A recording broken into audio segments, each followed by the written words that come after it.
The death of baby P is one of the most high-profile tragedies of the past decade.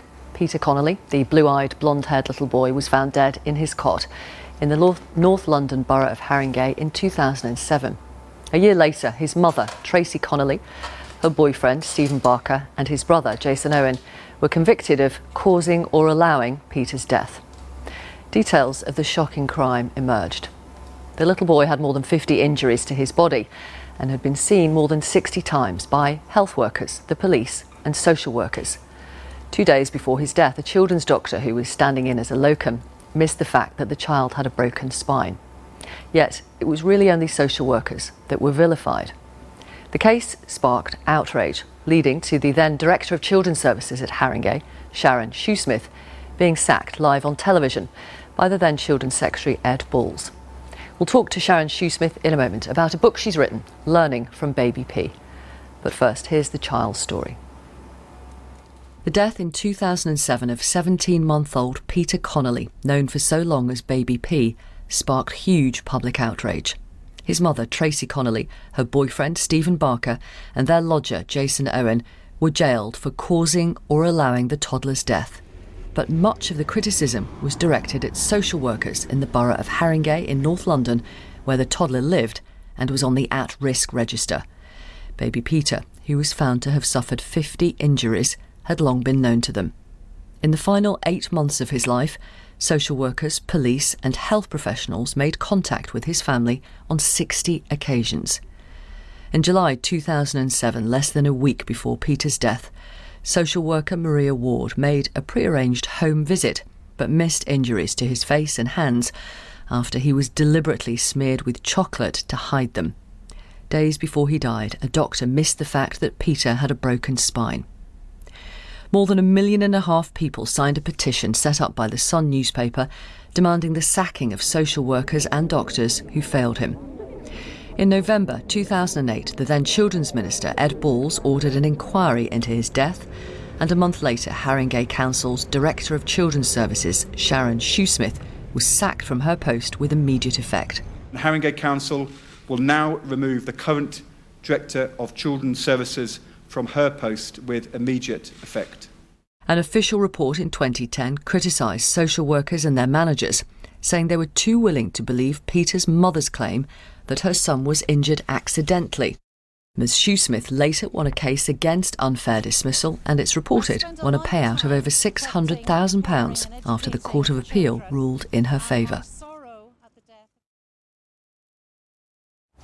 Well, Sharon Shoesmith is here, former Director of Children's Services at Haringey. Good morning to you. Thank you for talking to us. Let's deal straight away with the accusation that you're cashing in on the death of Peter Connolly by even writing this book. Well, the book is based on my PhD, which I did at Birkbeck University. And over the years since Peter died, any physical or financial resources I have been used to raise some profile and some awareness of some of the issues around cases like Peter's. I am only this week travelling around the country with an organisation called I Am Social Work, and I'm joining another organisation which is Social Workers Without Borders to try and promote some of the work that social workers do with children across the country. I'm not cashing in. Your little bit of film has talked about 600,000. There was never 600,000. How much there was a fraction of that, which I can't reveal because I've signed papers and people would be very ready to tackle me if I did say what it was. It's a fraction of that. And it's 8 years. So any resource I have is ploughed into raising the profile about harm to children. The book is, you say, about learning from the death of Peter Connolly and trying to understand why the public, why politicians, why the media reacted in the way they did when a number of other children, over 50 other children, died in the same year as Peter Connolly and there wasn't the same reaction. But you were at the heart of it, so I wonder how your book can be seen as objective. You're not an independent observer. No, I'm not, and that's an issue for anyone who writes a book on a difficult subject. And how you try to deal with that is to provide the evidence. Yeah, and to reference the evidence. And in fact, my book does reference quite a large amount of evidence, some of it which came through the court process.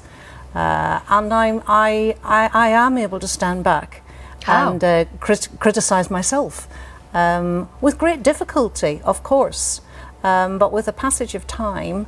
I mean, I am a fairly self-reflective person. I am able to do that.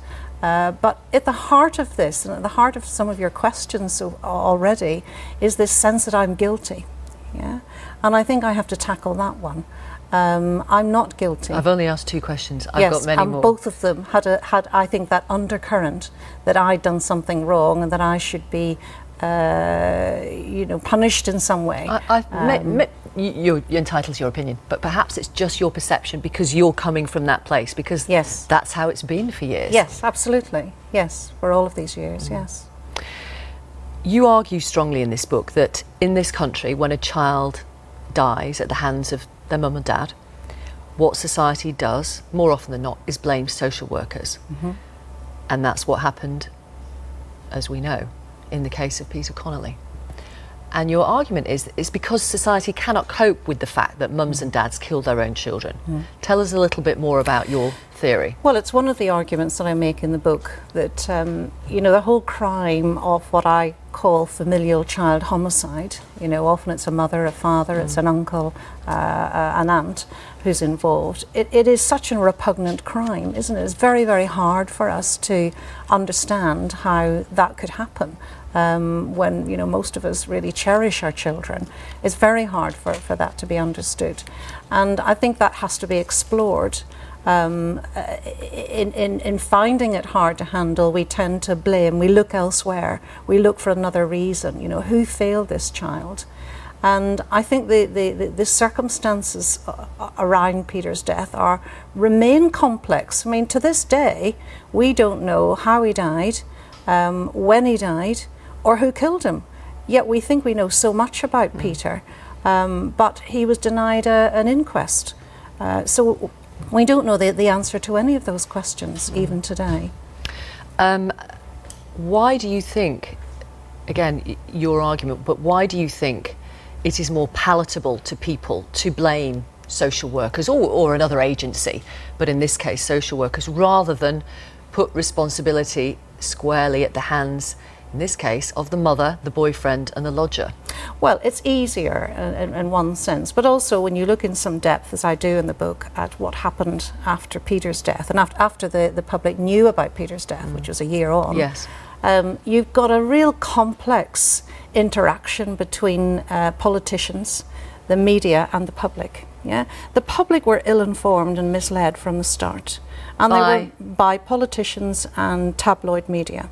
What were the kind of misleading things that you say were put out Cameron is the first person who kicked this off. He was leader of opposition at the time. In this very negative direction. A real example of opportunism. Here was an opposition leader desperate to be prime minister, had to bring the Sun tabloid newspaper on his side in order to get votes. Yeah, we know that's how it works. And there's an interaction between him and the Sun, Rebecca Brooks, and that develops into a very challenging interaction, I think, between Rebecca Brooks and Ed Balls in the end. And I cover this in the book in some detail. But what was misleading? What did politicians and the media put out that was misleading? The worst of what they put out was that social workers stood by and watched the torture of Peter Connolly. That was how bad it got. That is how desperate it became. And when I use those words, I have shivers running through my body because it was so far from the truth. If I say to you that Peter was found dead on a Friday morning, he'd spent the previous weekend with his father, his natural father, and his maternal grandmother. On Monday, the social worker met both the mother and the natural father in a meeting, talking about Peter's future, the fact that he was having this specialist medical investigation on the Wednesday. The next day, he's met in the street. The whole family's met by a health professional who knows the family, and she interacted with them.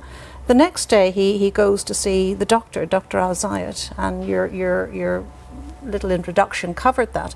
And you say it's a fact that he had a fractured spine, but we actually don't know that. There's some conflict now between pathologists in what they think was the situation with Peter that day. The next day, the mother's in our offices with the police officers, and they're telling her that they have no case against her.